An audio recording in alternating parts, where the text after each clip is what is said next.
and welcome this month's RC Racing. It's our final best of and our final best of us. All three of us have had our chance to choose except me, which means this month it's the best of me, or at least the best I think we've had in the last 6 years. Stay tuned for more of me.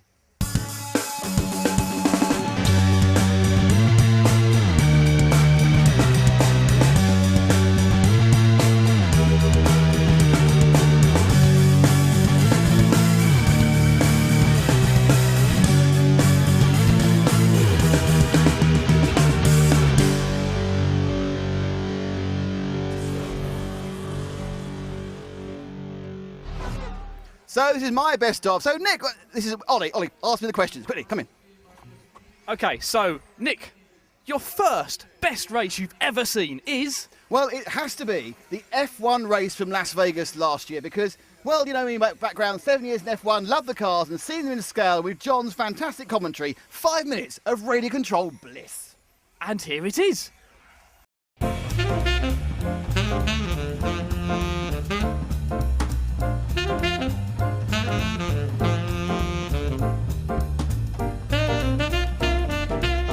Well, there's several hundred races here, racing in about 7, 10 classes of, we have 12th cars, we have touring cars, we have World GT, but I have an exclusive piece of news here, which I think all the world's motorsport media is going to want to know.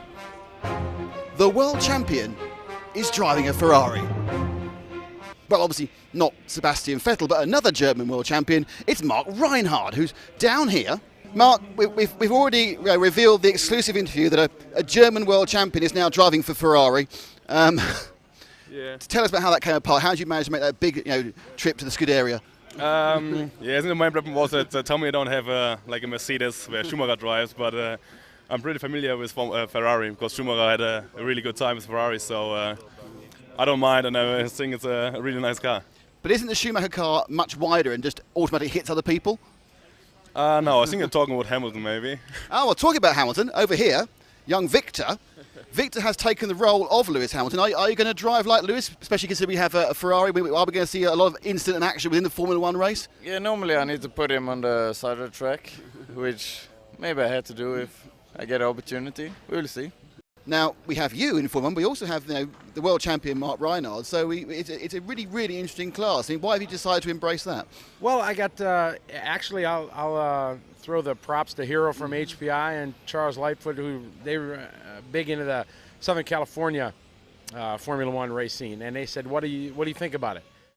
Why are you so keen on F1? I think F1 is very realistic body with rubber tires especially, and it's very nice speed. It's not too fast, not too slow, and everybody can get into very easy. So I personally love F1 racing. Plus, I think for RC car, F1 racing is, I think, kind of short course track for off-road side, like a new category. Then we can bring new guys more. So with the cream of RC enlisted into the F1 class, organiser and competitor Scotty Ernst calls on speed merchants Bruce Carboni to give him a little boost. He said they were having an F1 class, and I literally texted him. I'm like, hey, you want to run F1? And he's like, yeah. I'm like, crap, I got to make him an F1 car. That was it. You've used some parts of a Pro 10, and then you've melded on your experience with 12 cars, haven't you? Correct, yeah. It's basically almost exactly our World GT rear end, and then the beautiful HPI front end. I just think it's beautiful. Nice molded F1 front piece. And that's it. It's a beautiful piece of engineering because, of course, in a way, the F1 kits you get at the moment are very much, I suppose, not racing, exactly, not designed for racing. So you've actually changed it and moved it forward, and it's perhaps it's an unfair advantage for Scotty. Possibly, but he doesn't get a lot of wheel time anymore. He's out there with Reinhard, so we'll give him every advantage he can get. Well, we're just moments away from the green flag, but it wouldn't be the 2IC we didn't get the main man, Scotty Ernst, take on the F1 final lineup. We decided to put this class in kind of late stages of the event, and it really turned out to be maybe the one of the most special because you got big guns in it. You got Mark Reinhard, Victor Wilk in it, Hayato's in it, and a lot of guys that really love Formula One, the scale appearance and things like that. And Bruce Carboni from Speed Merchant surprised me with a car and fielded me in the field. So it's really cool to have the big guns in it. If I got to pick, I don't know. Who's that guy sitting ninth? Scotty Ernst. He's got to be my pick for the win in Formula One.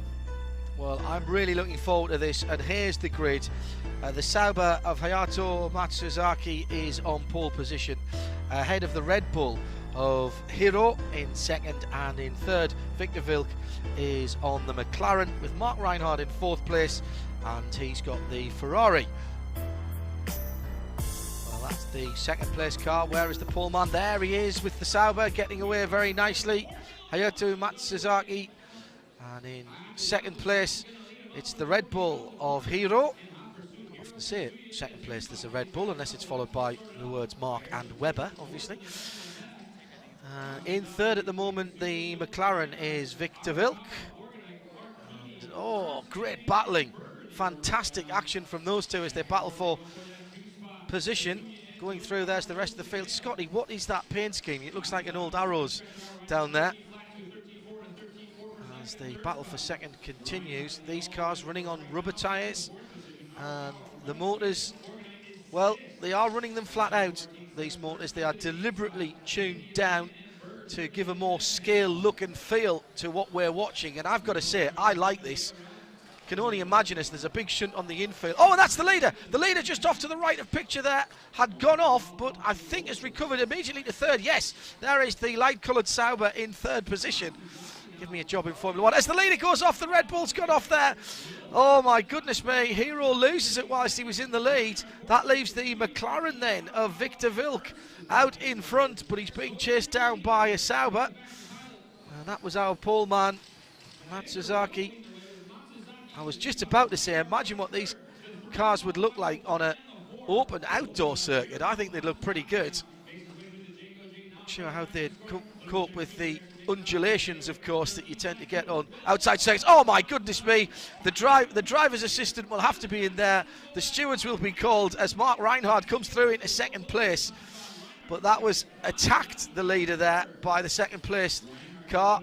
However, I've got to say it was decent driving to allow him back into the lead. Now he's back into second now. That's the Sauber of Matsuzaki back into second, with still the McLaren of Victor Wilk leading. Reinhardt for a moment in the Ferrari up into second place, but has dropped back to third. And again, these two cars are pushing out away from the rest of the pack. They are clearly difficult to stop, these cars, because I've noticed that these drivers, and there is a perfect example of that, lots of understeer. If you don't get them slowed down and turned in right, these drivers are very good indeed. Now here's that incident again. And that's a lovely pass, isn't it, for the lead? And that is Hayato Matsuzaki back into the lead where he was at the start of the race from pole position, of course. Just to finish again, though, that little thought. These drivers are very good RC pilots, and to see them struggling to get these cars turned in, they are clearly not that easy to drive. And I'm very, very appreciative of this style of racing. Just looking at the back of the leader's car, it's not a little flame that you can see there. There is just something orange on the back of the car. Now, this is Mark Reinhardt, and he is battling with Hiro, a little bit further back down the field for third position. So last step on the podium. That Ferrari looks absolutely fantastic. And clearly, quite a lot of time, effort, and sleepless nights has been spent by the guys making these cars look as near as replicas as possible, even down to the decals and the sponsors' liveries. And it does actually make it a little bit easier for me to commentate on. Oh, and again, down the inside, Hiro just having a little look but can't get it done, as Mark Reinhardt is tracing a pretty decent line. He's got some lapped traffic there, and he deals with it. Now, this clearly is the difficult part, to get them turned in through. Oh, and again, a little mistake by Hiro. Trying to get them turned in through. The rapid changes of direction, unlike some of the other RC machinery that we see, they don't just zip from left to right. There really is a transition between turning in and getting the car to the apex of the corner. Reinhardt still under extreme pressure, holding on to that last spot on the podium. So Reinhardt with the Ferrari goes a little bit wide there and wide again. Heroes through into third, but just for a moment as Reinhardt cuts back, gets the drive off the corner and takes the position back. He's on the podium, but my goodness me, he's turned over by Hero. Boy, Hellenic comes through into third position. Now let's have a look at it again. That is clean. And Heroes into third. Mark makes contact, then dives back down the inside and gets the drive off the corner. Our leader then coming through to take the checkered flag is Matsuzaki, and through he goes on the Sauber to take a very entertaining win in the Formula One class. So confirmation then of the result in the Formula One category. Hayato Matsuzaki wins it. Victor Wilk in second. Mark Reinhardt claims the third spot on the podium, and only the first two do the full trip. You had a long lead, you had a crash, you had to come back through. Is it hard to overtake with these cars? Yes, final race is very high bite grip, and then after crash, my wing is broke, and then less tractions. Yeah, very difficult to drive. Yeah.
So, one down. What's next? The next best race you've ever seen? Well, actually, the best race I've ever seen is a bit long.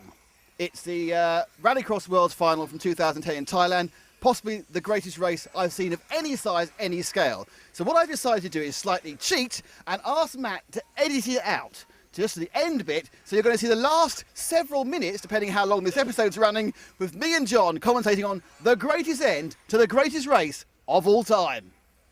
That's almost what we asked to do. Yes, almost. So this is the battle now for second position, Nick. Yeah, in Hara, again, he's getting close, but I think Hara's playing a more tactical role. He's not looking to fight, he's happy to live in a bit of space. And there he goes over, Hara's over there. Possibly, maybe he's still something that stopped going, not oddly. He wants to be careful he doesn't touch anyone, but there we go around again. And look, Cody King made a slight mistake, and now we've got first and second back with each other. And that's Tebow who's now got behind King. So you see, you miss a couple of seconds, something straight through, and Tebow's rolled. And there goes Mayfield into second. So that's 3 changes of lead in second place in 2 corners. That is not a passer position. That's yellow and red buggy. That's Adam Drake being very sporting. Yeah, that's very good. Pre-race favourite just had a disaster on the finals day, I'm afraid. He's had some big problems with engine and been cutting out, I'm afraid. Yeah, poor Adam Drake only just scraped in, didn't he, in 12th position. Hold on. We've got... is that Tebow? That's Tebow's flamed as well. Tebow's flamed. Perhaps he wasn't setting. Perhaps he had a problem and he's now flamed. That's and again, look, that's had to come from the far side of the circuit. The marshals have done well to almost relay through it in baseball style, and they pit lanes. Oh, look at the resignation there, I'm afraid, from the pit crew. And here comes Hara in for his last stop. Atsushi Hara then in for his final pit stop, and he's down and away. And he's in second place, and if he keeps going, he won't finish any worse in second. And there's our current leader, Cody King, who's got with that pit stop, who's got about half a lap on Hara. Well, under 7 minutes to go in the world final here in Thailand. Cody King is our leader by just under 20 seconds, but he owes us a pit stop, and he takes it now, and this really could be the race here. He's got time in hand, Nick, to be honest. Atsushi Hara just loses a little more time than he needed to there. Hara is back behind him. He'll have lost probably about a third of his lead, but really he hasn't got anything to worry about. Hara's gained a lot more than that during those races, John. I think he must have had an off-camera accident, because Hara's only, I think, about 5 or 6 seconds back. Well, that is impressive. I didn't think that Cody King would be under that much pressure. Hara has put a really good run together in the middle and the end. He saved himself, he saved the car, he saved the tyres. What have we been seeing all the way through? It's not about how fast you are at the beginning, it's about what you've got left in the tank, in the tyres, and in yourself, in terms of not only your physical fitness, but your mental acuity. After now, nearly 55 minutes of the hour gone, and Cody King's under a bit of pressure now. This is all about pressure, John. Either of these drivers, on their own, could drive laps fast enough to get the end and win. Hara is going to try and hunt him down and try and force mistakes. It's been a battle of the top 4 for most of this race, with Jared Tebow and Ryan Mayfield at various times leading the race, but falling by the wayside through the middle portions of the race. And it's left us now, well, I was going to say, down to just Cody King to stroke this home, but that is far from how it is with Atsushi Hara, our pole qualifier. The hot shoe on the hot body with the OS engine, the Japanese driver, local to this circuit, knows it like the back of his hand. I think King's tightening up. He lost about 1.5 seconds, 2 seconds in that lap. I think. Is that Hara behind him? Hara behind him. That's Hara behind him. Really quickly. I think Hara's got a bit of him. King has suddenly realised I can be world champion. Hara's been world champion, and that counts for a lot when it comes to pressure. Is King going to choke on this one? He's now, look at Hara, he's eating huge lumps out of the leader. And it's not just seconds per lap, it's almost seconds per corner now. And Atsushi Hara has target acquired, and he's hunting down Cody King in the lead. This is quite the most exciting running trial race I've ever seen. It's amazing. We're 57 minutes in, there's only 3 or 4 minutes to go. Hara can take back-to-back world championship, or King become unlikely, but very popular world champion. But he's tightening up, John. He's definitely tightening up. Little mistakes. Hara, speed everywhere. Now, he's got a problem now, King, because it's clearly, to me, he doesn't know what to do, whether to push and risk all or to be conservative. And the problem is he's backing off. He's backing into trouble. And look at Hara now. We've seen him getting the power on earlier and earlier. Look at the way the car's swirling around, and he's using all the skill that he's got left. He's half the lead in 1 lap. Driving masterclass from Hara. He's basically gone, I know it's risky to push in this circuit, but I can either come second and not push, or I can win the world championship again, and he is going for it. King, what can he do? Is he going to go consistent? He's just tightening up. You can see though, Nick, he's taking the corners like 50 pence pieces, not in nice, long, smooth swoops now. He's putting a lot of steering input in, little movements all the time. That's going to be hurting those front tyres. It's going to be hurting the amount of gravity. He's made a mistake. The leader's gone, and Hara goes through. Cody King is broken. He's choked under the pressure, and Hara's gone through. At least Hara now goes, he's gone over.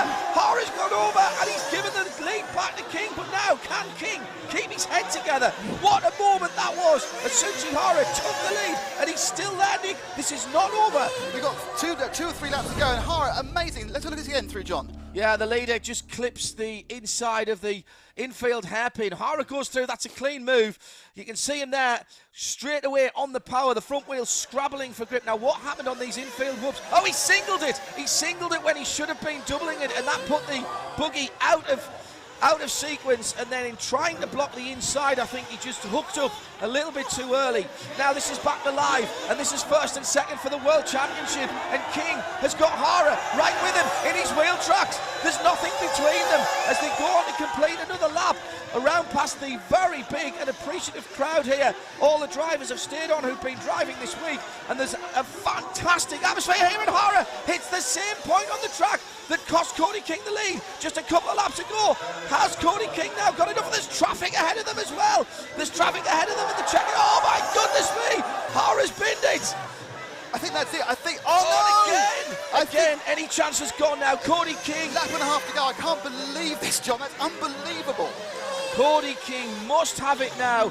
Hara has played the big stakes game. He's put it all in. He's gone all in, and I'm afraid he's managed to throw it all away. And Cody King comes round on what now is a demonstration last lap of the World Finals here in Pattaya in Thailand. What a culmination to a phenomenal week of racing.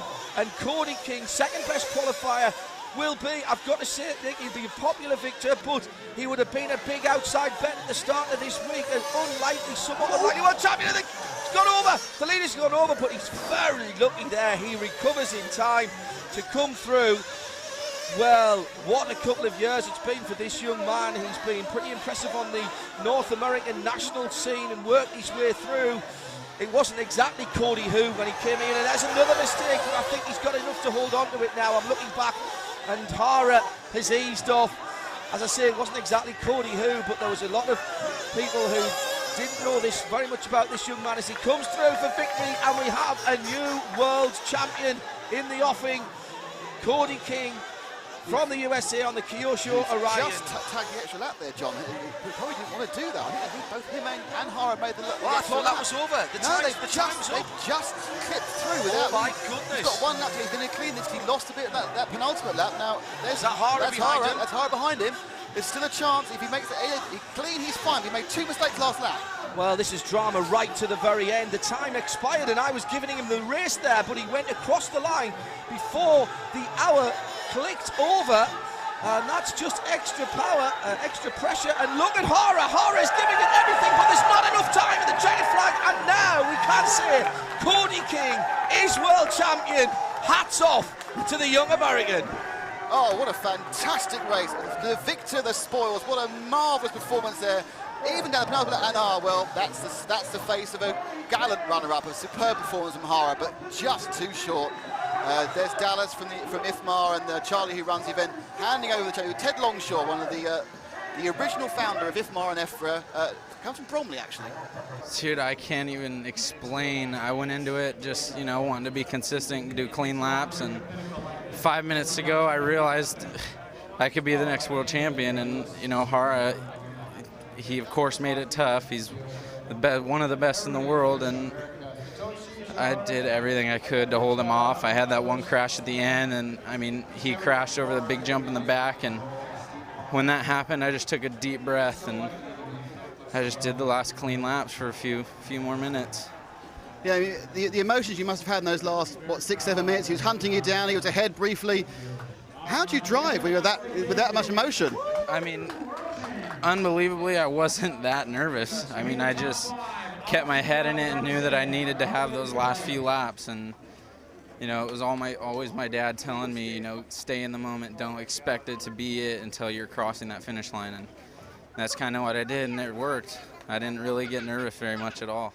Well, that's all we've got time for from this best of. In fact, all we've got time for Series 6, but never fear, for we'll be back for Series 7 very soon. And we're going all over the world again, all over Europe. In fact, we're in so many places, I can't reel them off before the credits end. But if you want to know what's happening, just go to www.rcracing.tv anytime for our archive and all the crazy things we've been up to this summer, this year.